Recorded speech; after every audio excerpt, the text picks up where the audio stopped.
Hey, greetings fellow geeks and nerds. Welcome back to another Nerd Informants film review. I am a nerd, and I'm Josh Bishop. I'm also a nerd, and you can call me Tim Church. It was a great film-going weekend last weekend. Two major movies hitting cinemas for film goers to really get out there and enjoy. We've got two reviews coming at you. The first one right now, it is Disney's Frozen 2 up on the giant IMAX screen and over at Branson Meadows Cinemas or at your cinema of choice. From director Chris Buck, Jennifer Lee, the all-star cast is back, led by Kristen Bell as Anna, Idina Menzel as Elsa, Josh Gad as the lovable Olaf, Jonathan Groff as Kristoff alongside Sven. The core cast is back. Returning to Arendelle, where does Frozen 2 set up, Mr. Church? Well, it actually takes place as they're leaving Arendelle to travel to an ancient autumn-bound forest of an enchanted land. They set out to find the origins of Elsa's powers in order to help save their kingdom once again. This is a risky move going for a sequel because Frozen, by all accounts, really was the perfect animated film. Great story, great songs, so Disney really went out on the ledge. They had a lot to top in this one. But if you go and you look at the box office numbers, pulling away between $127 million and $131 million, it's safe to say the gamble, if there was one, paid off. This movie was something to watch and something to see. Great experience in IMAX. So let's start off with the cast. Any favorites, any standouts? They're all great. You had to have them all back, but here they are again. Yeah, they were all fantastic. Olaf, of course, is a fan favorite for me. Great comedic flow. And I think that's what this franchise has done so well, is that it gives both male and female viewers characters to look up to. Yeah. And I'm not saying males can't look up to the princesses and the females can't look up to Sven, Olaf, and Kristoff, but I'm saying that there's a roundabout cast of colorful characters that you just love to be a part of watching. And Josh Gad is hilarious as Olaf. He's been a favorite of mine for a very long time. Jonathan Groff is one that I've really not got to see too much else. So, getting to hear his voice back to back in these films has been fantastic. And of course, Kristen Bell, and it's an absolute delight. He's not going to pull a John Travolta and refer to her as Idina Dazim. It's Idina Menzel. I'm going to let you say her name. I'm just going to call her Queen Elsa from here on out forever. And yeah, she nails Elsa again this time, and I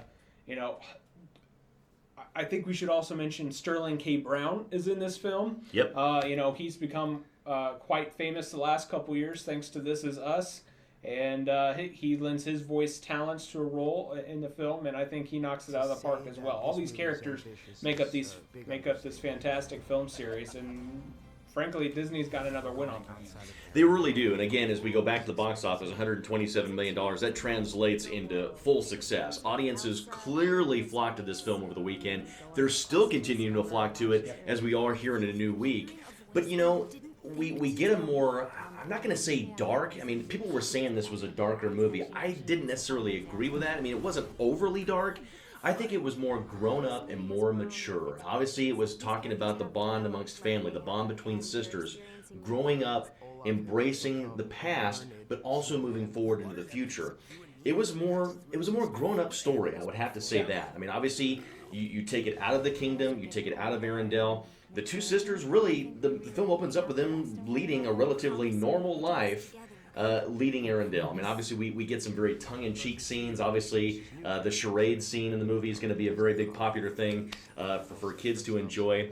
But we're going forward in the movie, but we have to go back to the past.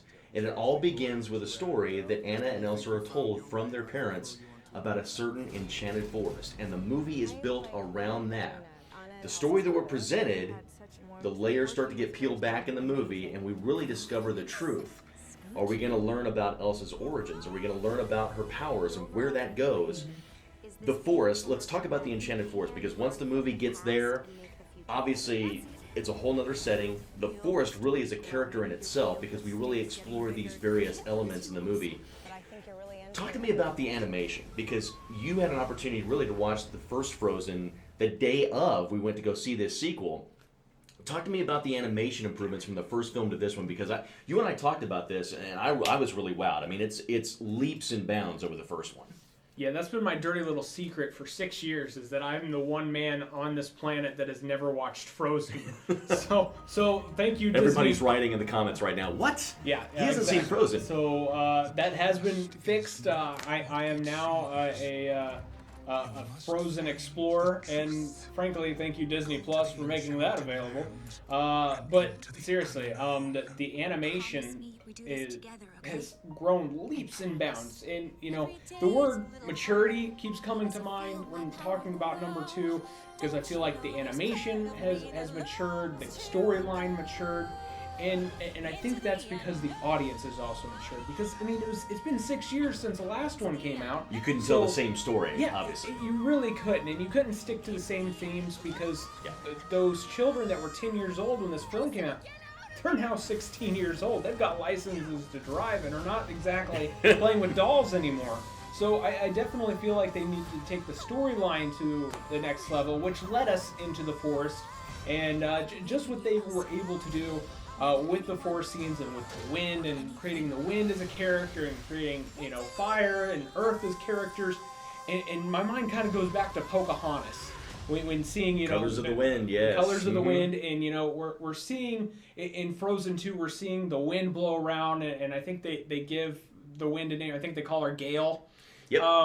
But you see the leaves blowing around, and I kept going back to Pocahontas and just seeing the way that animation was done 30 years ago, I guess, and how far that they've come in 30 years, and really just you don't think for even a second that the wind is not actually a character, because that's how much life they put into these animations.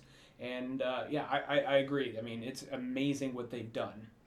Going into the holiday season, you've got all of the Frozen 2 toys adorning shelves all across the Ozarks and even outside of the state. Obviously, Frozen's going to be very, very huge this holiday season. One of the things that Disney had to hit a home run with, and this is also risky, obviously everybody and their brother knows Let It Go. Oh my gosh, that song was everywhere. Parents far and wide are sick of that song. But of course, here the movie comes, and they don't shy away from the songs in this movie. There's a lot of singing in this one. But they had the challenge of trying to match Let It Go. Yeah. If you had to pick a song from this movie that might come close or maybe succeed it, what do you think you would go with? Because obviously for me, I'll just lay it out there and I'll let you have your take on it. Into the Unknown comes close, but I don't think it goes further than Let It Go. Yeah, and that's the one I was thinking of, because I'm just trying to rack my brain with some of the songs that were in this film. And while there were a lot of really fun ones, especially right off the bat in the beginning, I mean, they start off singing. But yeah, Into the Unknown, I'm going to have to say, is probably the closest thing that reaches Let It Go, but I don't think it bypasses it by any means. I don't think it's going to be as catchy. I don't think we're going to have the repeater set on our radio station once an hour, every hour, with the song from Frozen 2. I don't think that's going to be the case this time. And I do agree. That was one of the challenges that they had in this film, was to try to make a song that could be possibly as impactful as Let It Go was. And I will say that that's kind of a default or a fault of this movie, is that the songs are great, but they're not as they don't stick with you like the songs from the first one. Well, and I will say this, I mean, Kristen Bell, Idina Menzel, I mean, they brought the full vocal range. You could tell they were putting every bit of themselves into singing these songs and performing them in the movie. Yeah. So the energy was there. I just think they weren't as catchy, they weren't as attached as what they were in the first movie. And one of which, I mean, there were some people that really liked the musical number. I thought myself, it's really out of place. I think they were just really kind of throwing things up against the wall to see what stuck at that point in the movie. Obviously, I won't say how it comes about, but this go around, Christoph gets a chance to really go full tilt with the song. Yeah, his 80s ballad.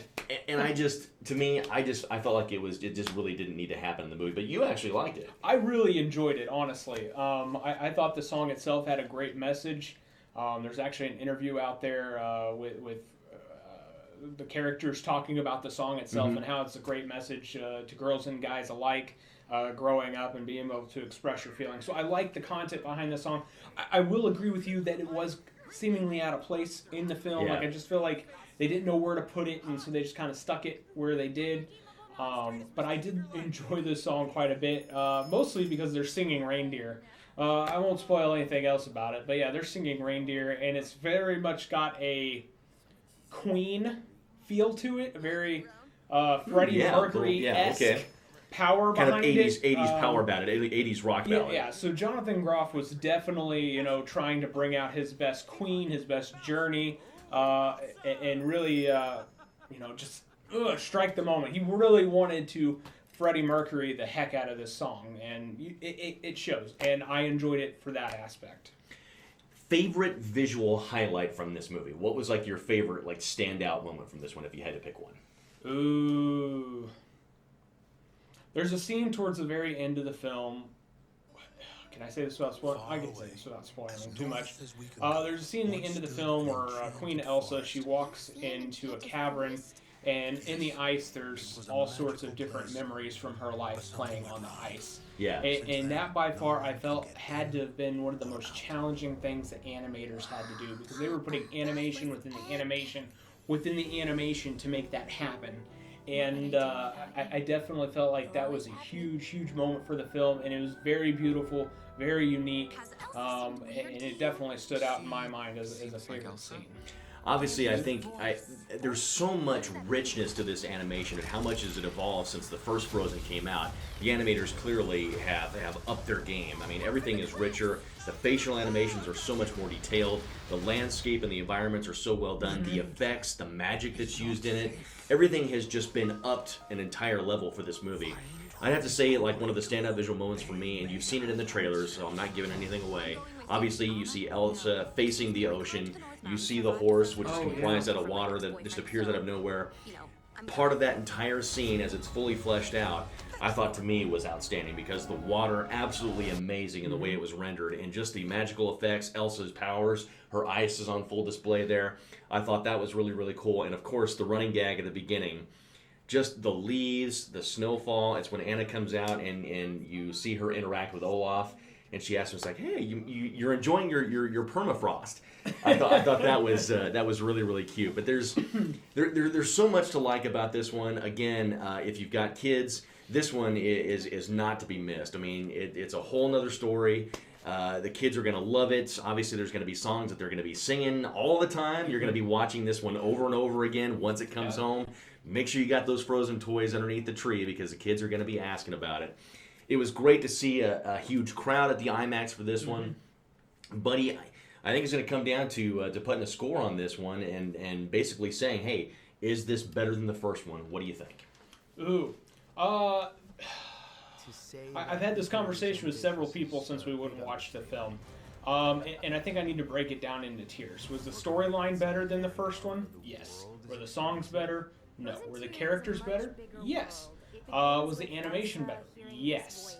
With that said, honestly, I'm going to have to just render it a score of a 9.5 out of 10, because I can't find too many faults with it, including my favorite.